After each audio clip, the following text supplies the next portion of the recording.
ಸ್ನೇಹಿತರೆ, ಇವತ್ತು ದೊಡ್ಡ ಪತ್ರೆ ಎಲೆಯನ್ನು ಯಾವೆಲ್ಲ ಖಾದ್ಯಗಳ ತಯಾರು ಮಾಡೋದ್ರಲ್ಲಿ ನಾವು ಬಳಸ್ಬೋದು. ಖಾದ್ಯಗಳು ಅಂತಂದರೆ ಸಂಜೆ ಆದಮೇಲೆ ತುಂಬ ಚಳಿ ಇರುತ್ತೆ, ಅಂಥ ಸಮಯದಲ್ಲಿ ವಡೆ ಬಜ್ಜಿ ತಿಂತಕ್ಕಂಥ, ಬೋಂಡವನ್ನು ತಿಂತಕ್ಕಂಥ ಒಂದು ಅಭ್ಯಾಸ ಕೆಲವರಲ್ಲಿ ಬಹಳ ಇದೆ ಸ್ನೇಹಿತರೆ.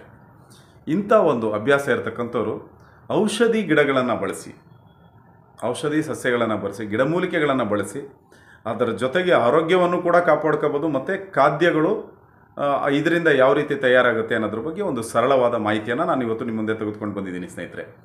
ಗ್ಯಾಸ್ಟ್ರಿಕ್ ಸಮಸ್ಯೆ ಯಾರ್ಯಾರಿಗೆ ಜಾಸ್ತಿ ಇದೆ, ತುಂಬ ಗ್ಯಾಸ್ಟ್ರಿಕ್ ಸಮಸ್ಯೆಯಿಂದ ಬಳಲ್ತಾ ಇರ್ತಕ್ಕಂಥವ್ರು ಏನು ಮಾಡ್ಬೋದು ಅಂತಂದರೆ, ಈ ದೊಡ್ಡ ಪತ್ರೆ ಎಲೆಯನ್ನು ಬಜ್ಜಿಯ ರೀತಿಯಲ್ಲಿ, ಇಲ್ಲ ಬೋಂಡದ ರೀತಿಯಲ್ಲಿ, ಇಲ್ಲ ಒಡೆಯ ರೀತಿಯಲ್ಲಿ ಹಾಗೆ ಬಳಸ್ಬೋದು ಸ್ನೇಹಿತರೆ. ನಾವು ಏನೇನೆಲ್ಲ ಪದಾರ್ಥಗಳನ್ನು ಮಾಡ್ಕೊಳ್ತೀವಿ ವಡೆ ಮಾಡಲಿಕ್ಕೆ, ಅದರ ಜೊತೆಗೆ ಆ ಕಾಳಿನ ಜೊತೆಗೆ ಇದರ ಒಂದು 15ರಿಂದ 20 ಎಲೆಗಳನ್ನು ಹಾಕಿ ಚೆನ್ನಾಗಿ ರುಬ್ಬಿ ಅದರ ಜೊತೆಯಲ್ಲಿ ಈ ಒಂದು ಖಾದ್ಯವನ್ನು ತಯಾರು ಮಾಡಿ ತಿನ್ನೋದ್ರಿಂದ ಕೂಡ ಗ್ಯಾಸ್ಟ್ರಿಕ್ ಸಮಸ್ಯೆ ಇರತಕ್ಕಂಥವ್ರಿಗೆ ಈ ಗ್ಯಾಸ್ಟ್ರಿಕ್ ಸಮಸ್ಯೆಯಿಂದ ಸಂಪೂರ್ಣವಾಗಿ ಹೊರಗಡೆ ಬರ್ಬೋದು ಸ್ನೇಹಿತರೆ.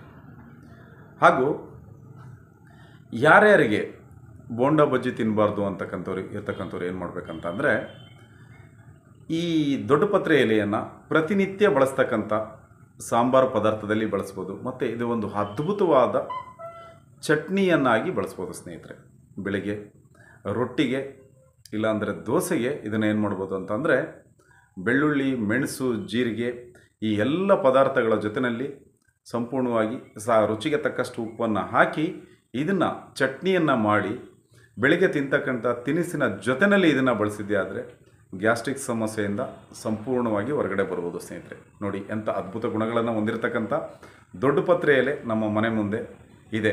ಯಾರ್ಯಾರಿಗೆ ಇದರ ಅದ್ಭುತ ಗುಣ, ಔಷಧಿ ಗುಣ ಗೊತ್ತಿಲ್ಲ, ದಯಮಾಡಿ ನೋಟ್ ಮಾಡ್ಕೊಳ್ಳಿ. ಸಮಸ್ಯೆ ಬಂದಾಗ ಇದರ ಸದುಪಯೋಗವನ್ನು ಪಡ್ಕೊಳ್ಳಿ ಅಂತ ಈ ಮೂಲಕ ಕೇಳ್ಕೊಳ್ತೀನಿ. ಮತ್ತು ಎಂದಿನಂತೆ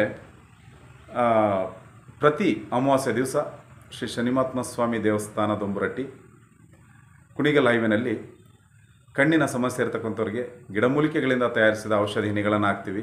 ಮತ್ತು ಕುಡಿತದ ಚಟದಿಂದ ಯಾರು ದೂರ ಬರಬೇಕಂತ ಇದ್ದರೆ ಅವರಿಗೆ ಔಷಧಿಯನ್ನು ಕೊಡ್ತೀವಿ. ಮತ್ತು ಅನೇಕ ಕಠಿಣ ಆರೋಗ್ಯದ ಸಮಸ್ಯೆಗಳಿಗೂ ಕೂಡ ಇಲ್ಲಿ ಔಷಧಿಯನ್ನು ಕೊಡ್ತೀವಿ ಸ್ನೇಹಿತರೆ. ಹಾಗೂ ಪ್ರತಿನಿತ್ಯ ತೋಟದ ಗುಡ್ದಳ್ಳಿನಲ್ಲಿ ಈ ಎಲ್ಲ ಸಮಸ್ಯೆಗಳಿಗೂ ಕೂಡ ಔಷಧಿಯನ್ನು ಕೊಡ್ತೀವಿ ಸ್ನೇಹಿತರೆ.